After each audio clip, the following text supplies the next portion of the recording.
என் ப்ராஜெக்ட்ஸை submit பண்ணி முடிச்சிருந்தேன். ஓகேங்களா, புரியுதுங்களா? அதாவது ரெண்டு பாஸ்ட் ஆக்ஷன் நடக்குது. பட் ஃபர்ஸ்ட் நடந்த ஆக்ஷனை நான் எக்ஸ்பிரஸ் பண்ணும்போது subject plus had plus verb 3 past பெர்ஃபெக்ட்ல எக்ஸ்பிரஸ் பண்ணுவேன். ஓகேங்களா, அடுத்தது நம்ம எக்ஸ்பிரஸ் பண்ணும்போது சிம்பிள் பாஸ்ட்ல எக்ஸ்பிரஸ் பண்ணுவோம். நல்லா பாருங்க, ஃபர்ஸ்ட் ஆக்ஷன் ரெண்டு ஆக்ஷன் நடந்திருக்கு. பட் இதான் ஃபர்ஸ்ட் கம்ப்ளீட் ஆயிருக்கு. அதை நான் பாஸ்ட் பெர்ஃபெக்ட்ல எக்ஸ்பிரஸ் பண்ணிருக்கேன். செகண்ட் ஆக்ஷன் பாருங்க, சிம்பிள் பாஸ்ட்ல எக்ஸ்பிரஸ் பண்ணிருக்கேன். சோ நல்லா தெரிஞ்சுக்கோங்க, நம்ம பிரசன்ட்ல இருக்கோம். பாஸ்ட்ல நம்ம ரெண்டு ஆக்ஷன் பண்ணிருக்கோம்.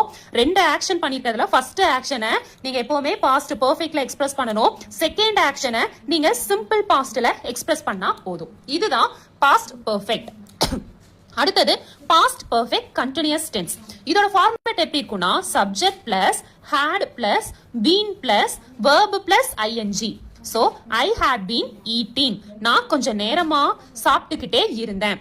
எப்படி நான் பிரசன்ட் பெர்ஃபெக்ட் கண்டினியூஸ், அதாவது பாஸ்ட்லயே ஆரம்பிச்சு அந்த ஆக்ஷன் பிரசன்ட்லயுமே ஆன்கோயிங்ல இருந்ததோ அதே மாதிரி பாஸ்ட் பெர்ஃபெக்ட் கண்டினியூஸ்ங்கிறது பாஸ்ட்லயே ஒரு இடத்துல ஆரம்பிச்சு ரொம்ப நேரமா அந்த ஒர்க் நடந்து பாஸ்ட்லயே முடிஞ்சிருக்கு. சோ ஒரு லாங் ஆக்ஷன் பாஸ்ட்ல நடந்ததை தான் நம்ம பாஸ்ட் பெர்ஃபெக்ட் கண்டினியூஸ் டென்ஸ் அப்படின்னு சொல்லுவோம். சோ ஜெனரலி ஒரு டைம்ல பாஸ்ட்ல இப்ப வந்து ஒரு ஒண்ணு இல்ல, நம்ம ஸ்கூல்ல இருக்கோம், திடீர்னு மேக்ஸ் மேம் 2 பீரியட் வந்து அவங்க எடுத்துக்கிட்டாங்க, இன்சார்ஜ் எடுத்துக்கிட்டாங்கன்னா 2 hours கண்டினியூஸா அவங்க கிளாஸ் இருக்கு. சோ அப்ப அந்த நடந்து முடிஞ்ச அந்த கிளாஸ் நம்ம எப்படி எக்ஸ்பிரஸ் பண்ணுவோம் அப்படின்னு கேட்டீங்கன்னா பாஸ்ட் பெர்ஃபெக்ட் கண்டினியூஸ் டென்ஸ்ல தான் எக்ஸ்பிரஸ் பண்ணுவோம். சோ ரொம்ப நேரமா லாங் ஆக்ஷனா பாஸ்ட்ல நடக்குது அப்படின்னா அது நம்ம பாஸ்ட் பெர்ஃபெக்ட் கண்டினியூஸ் டென்ஸ்ல எக்ஸ்பிரஸ் பண்ணுவோம்.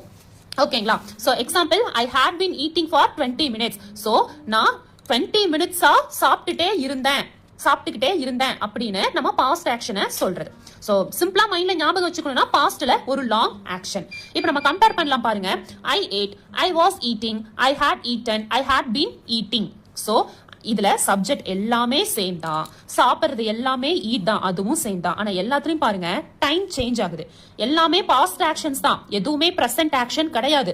எல்லாமே பாஸ்ட் ஆக்ஷன்ஸ் தான். பட் பாஸ்ட்ல பாருங்க I ate, நான் சாப்பிட்டு முடிச்சிட்டேன், முடிஞ்ச ஆக்ஷனை நான் சொல்றேன். I was eating, பாஸ்ட்ல அந்த நேரத்துல ஆன்கோயிங், அப்ப நான் வந்து சாப்பிட்டுட்டு இருந்தேன் அப்படின்னு சொல்றேன். இது நடந்து முடிஞ்சதை சொல்றேன், இது அந்த டைம்ல நடந்ததை இப்ப நான் சொல்றேன்.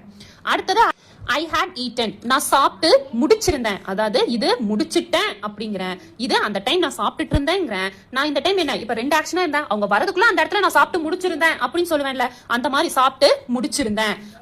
I had been eating, நான் ரொம்ப நேரமா அந்த டைம் சாப்பிட்டுட்டே இருந்தேன் அப்படிங்கிறது. சோ எல்லாத்துலயுமே டைம் தான் சேஞ்ச் ஆகுது. ஒரு இதுல பினிஷ்டு, ஒரு இதுல ஆன்கோயிங், இன்னொரு பாஸ்ட் ஆக்ஷன் வரதுக்கு முன்னாடியே அந்த வேலையை நான் முடிச்சிருந்தேன் அப்படிங்கிறது இன்னொரு லாங் ஆக்ஷன். சோ இத நல்ல தெளிவா இருந்தீங்கன்னா உங்களுக்கு பாஸ்ட் டென்ஸ் ரொம்ப ரொம்ப ஈஸி.